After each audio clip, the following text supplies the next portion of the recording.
उठाइ बहिनी भनेर बहिनीको ठाउँमा बस्नु गर्छ आछि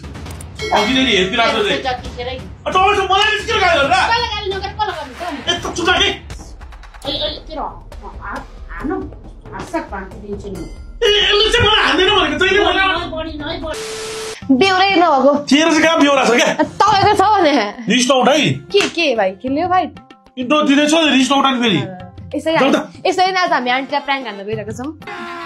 के भने के चाहिँ भएको छ भने मम्मीले चाहिँ माथि चौचौ बनाउँदै हुनुहुन्छ अनि हामी चाहिँ फर्स्ट त्यो चौचौको बाहनाले झगडा गरेछौँ अनि मम्मीको रियाक्सन हेर्नेछौँ कि मम्मीले मलाई धेरै माया गर्नुहुन्छ कि अब आफै छोरा माया गर्नु त पनि थाहा छैन त्यो पनि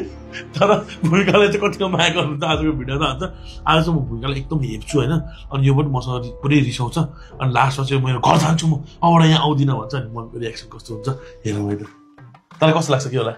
एकदम गुड हुन्छ किन सोध्नु त प्राङ्क कस्तो हुन्छ हेरौँ चलिए शुरू करते हैं मम्मी चाहिँ हेर्न चौचौ बनाउँदै हुनुहुन्छ अनि हेर्नु त एकदम त खानै मन लागेन तेरो बिहोरा नदेखाइ चौचौ नराख यहाँ के हो त तेरो चौचौलाई चौचौ खान्छु म चुरावाला तिम्रो यसो चुरा भएको चौचौ मेरोमा हालिदिन्छ कस्तो बिहोरा नभएको चाँठी नि